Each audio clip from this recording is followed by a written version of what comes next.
Alright guys, today we're going to go over how to receive and unpack Thor and then get it set up for production. So when it comes in, it looks like this on the pallet, roughly.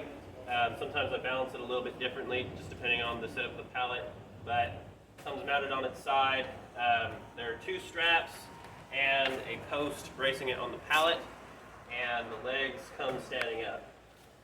The water system is also detached and comes separate as well. So when you receive it, the first thing to do is, of course, just check it to make sure everything's in good shape.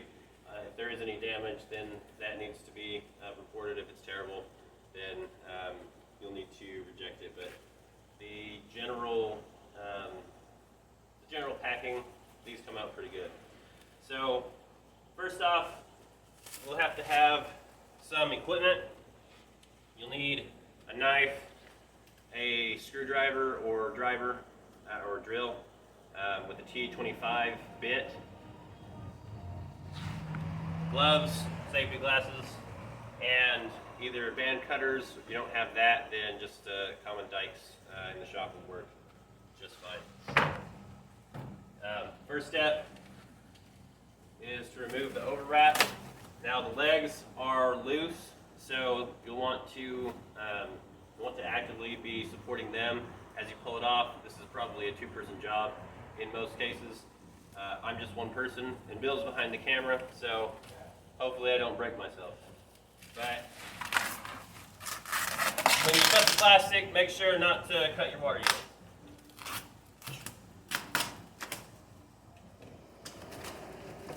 Alright, once you got that cut, you want to pull the legs off and set them to the side where they'll be stable.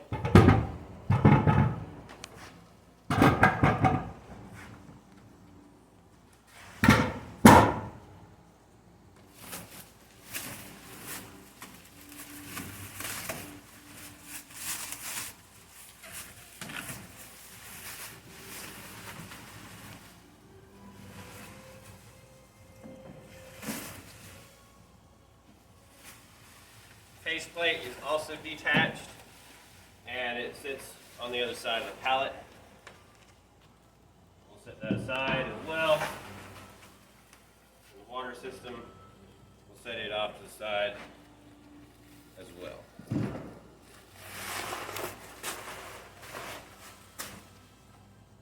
Now, before I cut the bands, I make sure that I have gloves on, because that banding can be a little sharp. And you don't want to lose a finger, a hand, or your glasses so that you don't lose an eye either. And then pop those bands.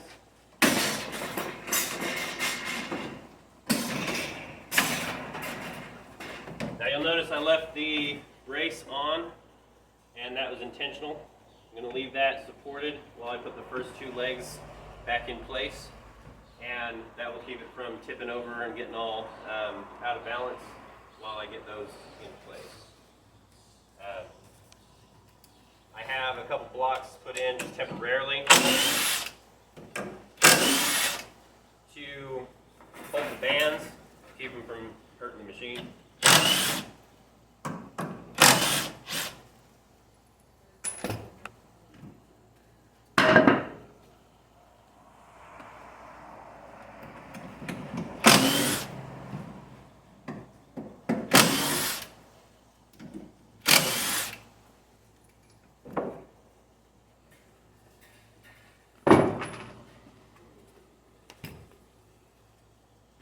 You'll also notice in the foot pedal, I've got a little bag taped up.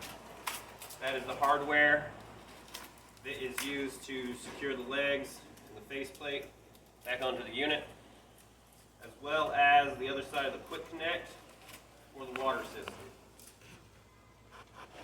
That quick connect has a gasket that easily comes off. And so instead of leaving it attached where you might lose your gasket, I put it in the bag with the hardware. So we'll go ahead and get our screws ready. start putting these legs on.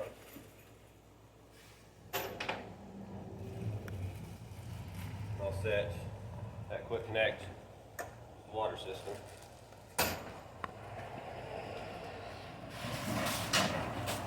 Now your legs, you've got too long and too short. The long legs go in the back, short ones go in the front. I'll grab on these short ones. I'll set it in position.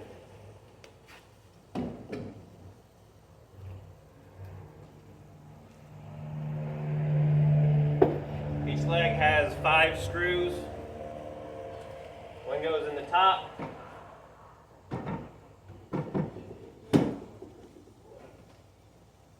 I normally put that one in first, because that gives me the best bracing.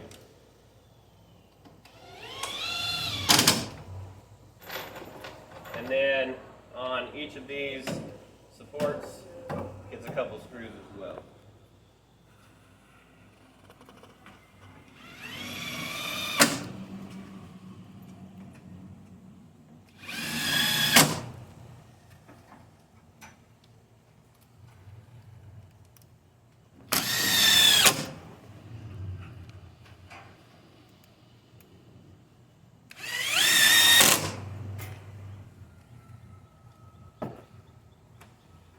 Now I'll grab one of the long ones.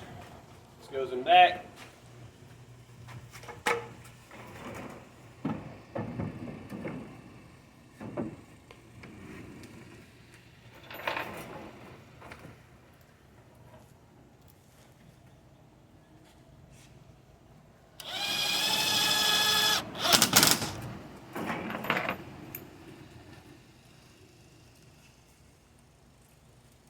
And we'll place these screws.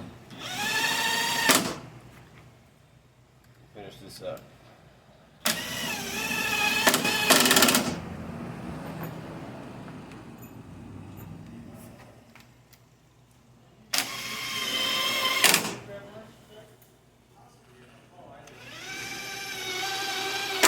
All right, at this point, I am going to cut the video. But we will pull the brace off and get it flipped over, and then on the other side these legs will support it while I put the other 2 legs on. Unfortunately I need Bill's help, so I'm going to have to pause the video right there. Alright, now we've got it set up on the other side, and I know it's boring, but I figure I'll show you each step. We pulled it off the pallet, however I did leave the cone protector on just in case it fell. I figure it's best to have it there until everything's finished and I've got it back up on its feet. So put these other 2 legs on. Got the short one in the front.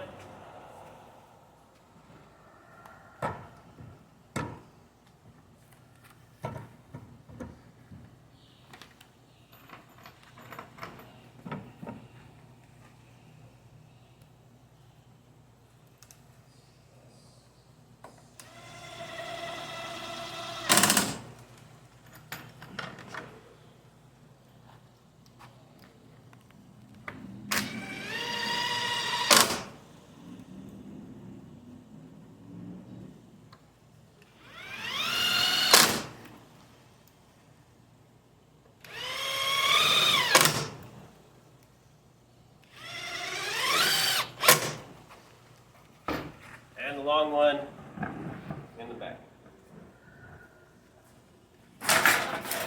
And again, these are cut at about an 8-degree angle, and that fits right into the hollow of the wing and that lower brace on the leg, or on the body for the leg.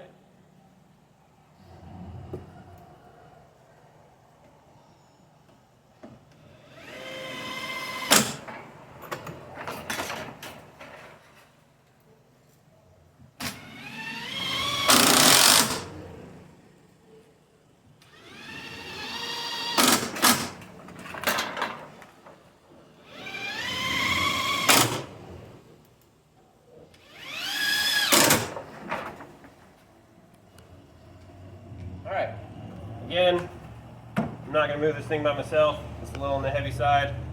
So I'm going to get Bill's help. We'll set it up right, and then we'll pull this cone brace off. Alright, now we've got it up right. I'm going to go ahead and take this cone brace off. It's a little ugly, but it's not part of the main machine, so it is what it is. There's a couple of screws on the front that hold it into place.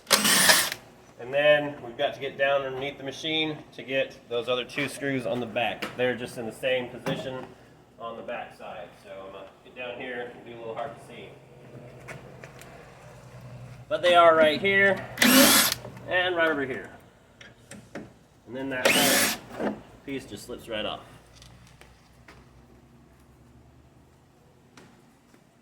And now we have the front face of Thor. The next step is to get the water unit on. I'm going to pull the water strap off.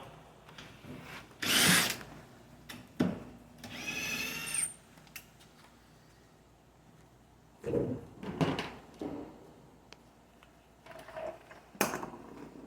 try not to break anything on the way.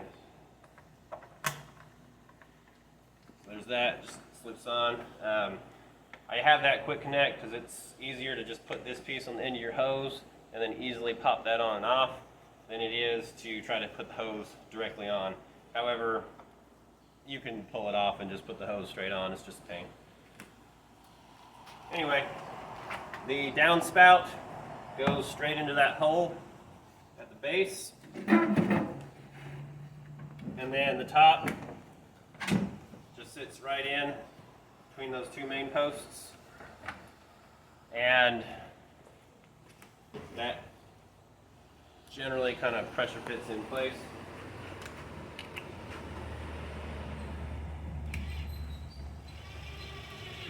Then I secure that with the water strap.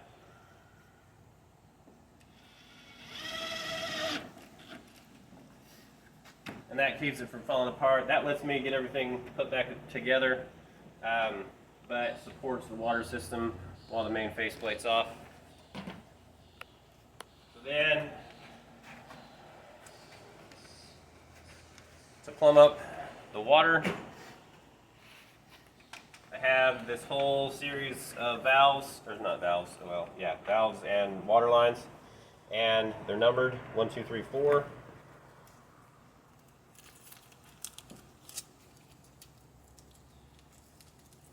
You'll see on the actual valves themselves, they're also numbered 1, 2, 3, and 4. So it makes it pretty straightforward to put everything back together, if I can ever get the tape off.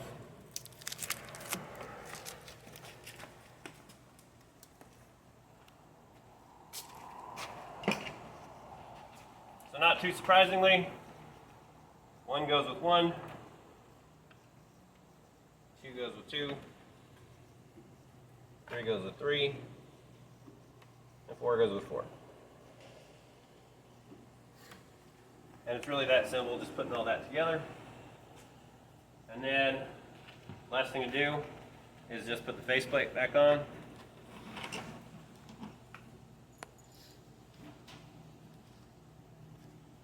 This is a lot easier with 2 people.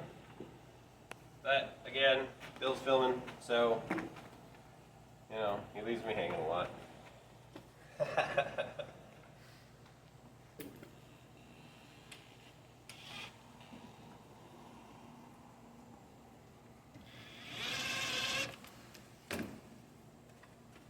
So I'll normally just pin that corner and then try to line up the holes.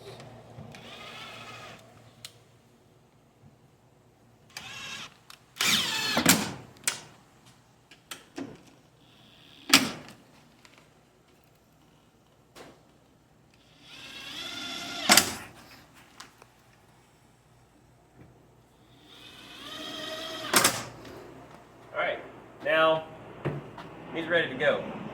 The main things to keep in mind from here are these 3 valves. They're labeled as far as the operation that they do. If you close this valve, then when you hit the foot pedal, it will empty the water. If you close this valve, it will not dose the water. That just keeps the valves from actuating, and if they don't actuate, one will just dump everything out. The other one, if the bottom valve doesn't open, well, you won't get any water. The last one is the solids.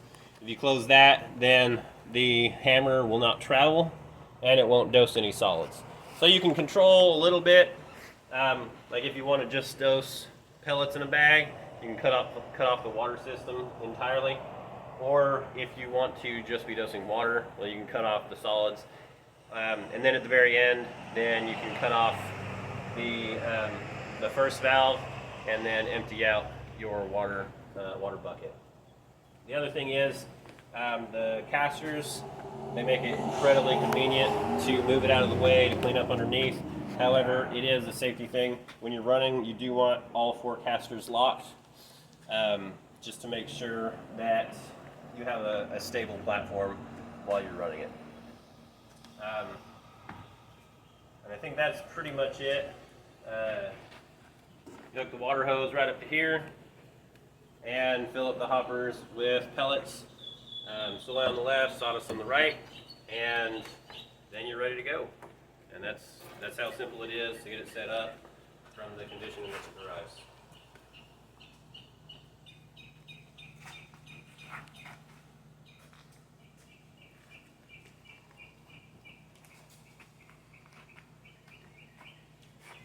Done?